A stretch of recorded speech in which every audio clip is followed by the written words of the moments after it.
America ಭಾರತದ ಪ್ರಗತಿಯನ್ನ ನೋಡಿ ತಡೆದುಕೊಳ್ಳಲಾಗದೇ ಇದೆ. ಮುಖ್ಯವಾಗಿ ಭಾರತ ಮತ್ತೆ ರಷ್ಯಾ ನಡುವಿನ ಸ್ನೇಹವನ್ನ ನೋಡಿ ಅಸೂಯೆ ಪಡ್ತಿದೆ. ಏಕೆಂದ್ರೆ ಈ ಸ್ನೇಹದಿಂದ ಭಾರತ ರಷ್ಯಾದಿಂದ ಕಚ್ಚಾ ತೈಲವನ್ನ ಕಡಿಮೆ ಬೆಲೆಗೆ ಖರೀದಿಸ್ತಿದೆ.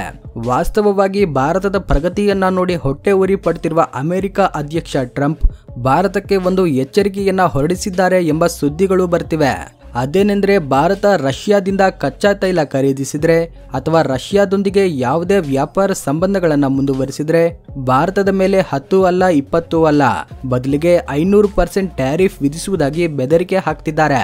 ಇದರಿಂದ ಭಾರತ ಅಮೆರಿಕಾಗೆ ಯಾವುದೇ ವಸ್ತುಗಳನ್ನ ರಫ್ತು ಮಾಡಲು ಆಗೋದಿಲ್ಲ. ಆದ್ರೆ ಅಮೆರಿಕ ಯಾಕೆ ಇದನ್ನ ಮಾಡ್ತಿದೆ? ಇದಕ್ಕೆ ಕಾರಣ ಸ್ಪಷ್ಟವಾಗಿದೆ. ಇಡೀ ಬೆಳವಣಿಗೆಯನ್ನ ಅರ್ಥ ಮಾಡಿಕೊಂಡ ಮೇಲೆ ಭಾರತ ಅಮೆರಿಕಾಗೆ ತಲೆ ಬಾಗಬೇಕಾಗಿಲ್ಲ ಎಂದು ನೀವೇ ಹೇಳ್ತೀರಾ. ಆದ್ರೆ ವಿಡಿಯೋ ಶುರು ಮಾಡೋದಕ್ಕೂ ಮುಂಚೆ ದಯವಿಟ್ಟು ಒಂದು ಲೈಕ್ ಮಾಡಿ, ತಪ್ಪದೆ ಜೈ ಹಿಂದ್ ಎಂದು ಕಾಮೆಂಟ್ ಮಾಡಿ. ವಾಸ್ತವವಾಗಿ ಭಾರತ ಅಗ್ಗದ ತೈಲ ಖರೀದಿಸಿದ್ರೆ ಅಮೆರಿಕಾಗೆ ಸಿಟ್ಟು ಬರುತ್ತೆ. ಇದುವರೆಗೂ ಇದು ಕೇವಲ ಮಾತುಗಳಿಗೆ ಸೀಮಿತವಾಗಿತ್ತು. ಆದ್ರೆ ಅಮೆರಿಕ ಈಗ ಹಾಕಿದ ತಂತ್ರದಿಂದ ಅದು ಸ್ಪಷ್ಟವಾಗಿದೆ. ಮೊದಲನೆಯದು, ಭಾರತ ರಷ್ಯಾದಿಂದ ತೈಲ ಖರೀದಿಸುವುದು ಅವರಿಗೆ ಇಷ್ಟವಿಲ್ಲ.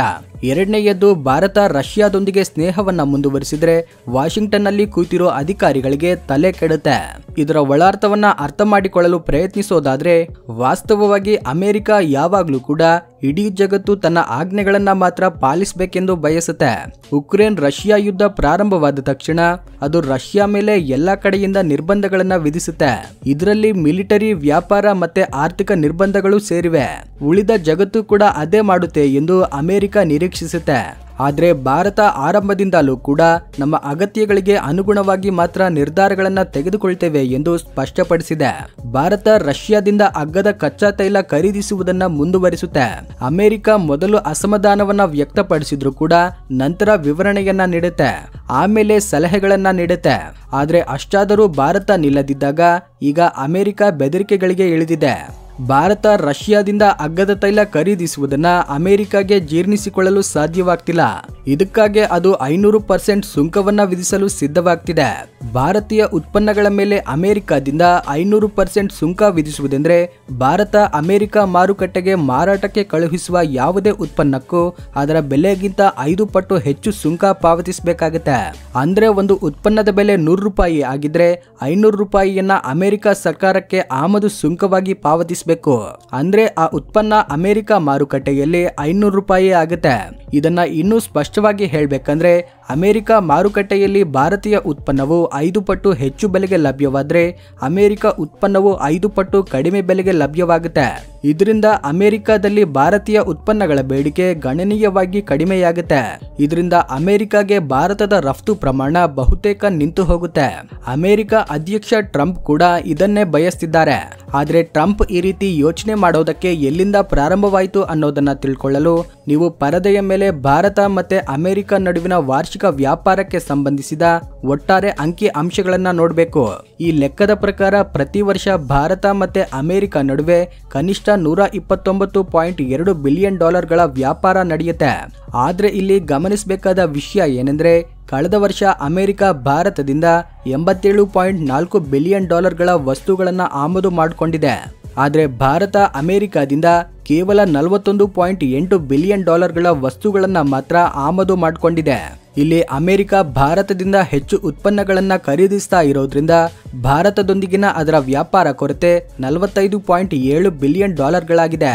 ಇಲ್ಲಿಂದಲೇ ಅಮೆರಿಕ ಅಧ್ಯಕ್ಷ ಟ್ರಂಪ್ ನೀವು ಕೂಡ ನಮ್ಮಿಂದ ಹೆಚ್ಚು ಉತ್ಪನ್ನಗಳನ್ನ ಖರೀದಿಸಿ ಮತ್ತೆ ನಮ್ಮ ಉತ್ಪನ್ನಗಳ ಮೇಲಿನ ಸುಂಕವನ್ನ ಕಡಿಮೆ ಮಾಡಿ, ಇಲ್ಲದಿದ್ರೆ ನಾವು ಕೂಡ ಸುಂಕಗಳನ್ನ ವಿಧಿಸ್ತೇವೆ ಮತ್ತೆ ನಿಮ್ಮಿಂದ ಕಡಿಮೆ ವಸ್ತುಗಳನ್ನ ಖರೀದಿಸ್ತೇವೆ ಎಂದು ಹೇಳಲು ಪ್ರಾರಂಭಿಸ್ತಾರೆ. ಆದ್ರೆ ಇದುವರೆಗೆ ಭಾರತದ ರಾಜತಾಂತ್ರಿಕತೆಯ ಮುಂದೆ ಅನೇಕರು ತಲೆ ಬಾಗಿದ್ದಾರೆ. ಅದೇ ರೀತಿ ಟ್ರಂಪ್ ಕೂಡ ತಲೆ ಬಾಗ್ತಾರೆ. ಆದ್ರೆ ಈಗ ಅಮೆರಿಕ ಅಧ್ಯಕ್ಷ ಟ್ರಂಪ್ ಅವರಿಗೆ ಇಲ್ಲಿಂದಾನೇ ಒಂದು ನೆಪ ಸಿಕ್ಕಿದೆ. ಈ ಕಾರಣವನ್ನ ಹೇಳಿ ಭಾರತದ ಮೇಲೆ ಸುಂಕಗಳನ್ನ ವಿಧಿಸೋದಾಗಿ ಬೆದರಿಸಲು ಪ್ರಾರಂಭಿಸಿದ್ದಾರೆ.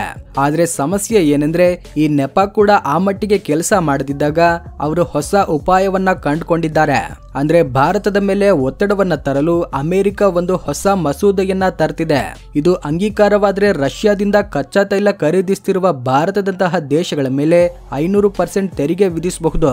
ಈ ವಿಷಯದಲ್ಲಿ ರ್ಯಾಡಾರ್ ಅಲ್ಲಿ ಮುಂದೆ ಇರುವ 2 ದೇಶಗಳಲ್ಲಿ ಮೊದಲನೆಯದು ಭಾರತ, ಎರಡನೆಯದು ಚೀನಾ.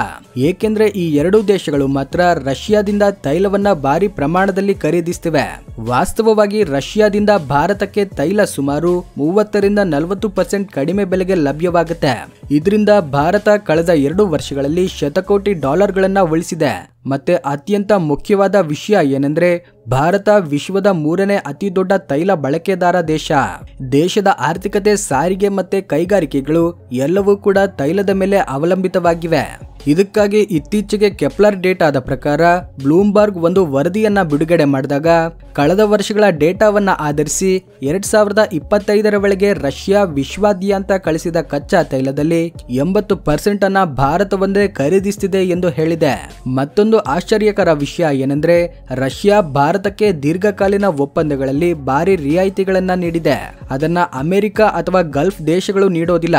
ಇದಕ್ಕಾಗಿ ಭಾರತೀಯ ರಿಫೈನರಿಗಳು ಇನ್ನೂ ಹೆಚ್ಚು ರಷ್ಯಾ ತೈಲವನ್ನ ಖರೀದಿಸಲು ಯೋಜನೆ ಹಾಕಿವೆ. ಈ ವಿಷಯವು ಕೂಡ ಅಮೆರಿಕಾಗೆ ಇಷ್ಟವಾಗ್ತಿಲ್ಲ. ಆದ್ರೆ ಇದಕ್ಕಿಂತಲೂ ಹೆಚ್ಚಾಗಿ ಅಮೆರಿಕಾಗೆ ಮತ್ತೊಂದು ವಿಷಯ ಬಹಳಷ್ಟು ತಲೆ ಕೆಡಿಸ್ತಿದೆ.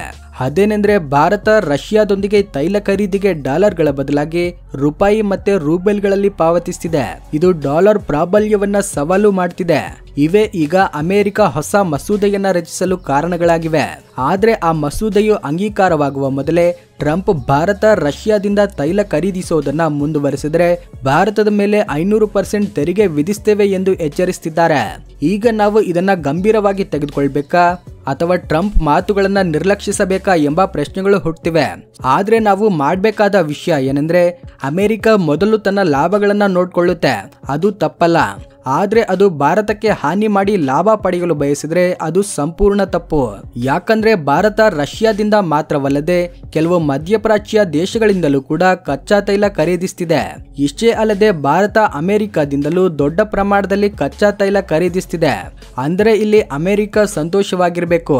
ಯಾಕಂದ್ರೆ ಭಾರತ ರಷ್ಯಾದಿಂದ ಕಚ್ಚಾ ತೈಲ ಖರೀದಿ ಮಾಡ್ತಿದ್ರು ಕೂಡ ಅದು ಅಮೆರಿಕದಿಂದಲೂ ಕಚ್ಚಾ ತೈಲ ಆಮದು ಮಾಡ್ಕೊಳ್ತಿದೆ.